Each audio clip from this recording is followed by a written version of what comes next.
ये लो।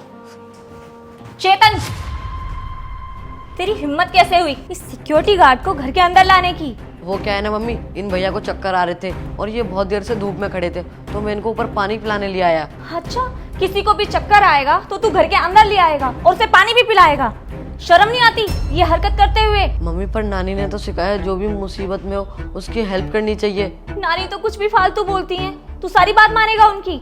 अब एक शब्द और बोला ना तो जबान खींच के हाथ में रख दूंगी तेरे। बच्चा है, बच्चे की तरह रह। और तू, चलो ये तो बच्चा है, तुम तो बड़े हो, तुम्हारे अंदर दिमाग नहीं है कि दिमाग के अंदर भूसा भरा हुआ है तुम्हारे? तुम्हारी हिम्मत कैसे हुई इतने महंगे घर के अंदर आने की? हाँ साहब, वो क्या है ना, नीचे धूप में बहुत देर से खड़ा हुआ था और मेरे को चक्कर आ गए थे, मैं गिर गया तो छोटे मालिक मेरे को ऊपर उठा के पानी पिलाने के लिए ले आए। और तू आ भी गया? मुझे अच्छे से पता है तुझे कोई चक्कर वक्कर नहीं आए, तू जानबूझ के ऊपर आया है। 50 करोड़ के घर में आकर तू देखना चाहता है कि क्या क्या कीमती है इस घर के अंदर, ताकि तू बाद में चोरी कर सके, क्योंकि शक्ल से तू चोर ही लगता है। नहीं मेम साहब, ऐसा कुछ नहीं है। चुप कर।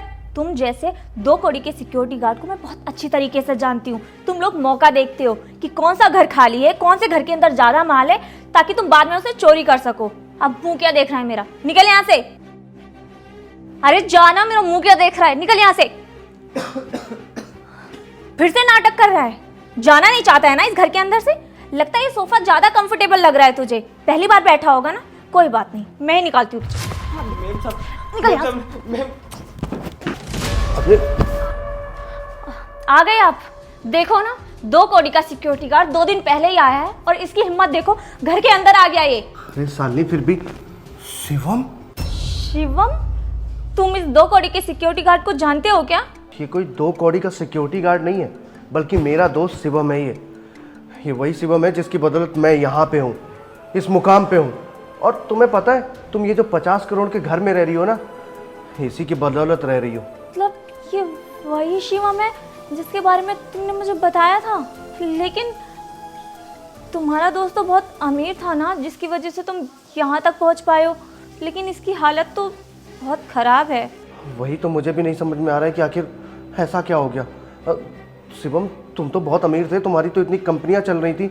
अरे तुमने मुझे यहाँ तक पहुँचाया, तो तुम आज खुद ये सिक्योरिटी गार्ड की नौकरी, क्या प्रॉब्लम है मेरे भाई, मुझे बताओ। क्या बताऊं भाई तेरे को, कोरोना आया था, मेरे माँ बाप को खा गया, मेरी सारी कंपनी खा गया, मेरा पूरा बिजनेस ठप हो गया। उस कारण मेरे पास कुछ नहीं बचा, खाने के लाने पड़ गए, तो बस मुझे अपना पेट पालने के लिए ये सब करना पड़ा।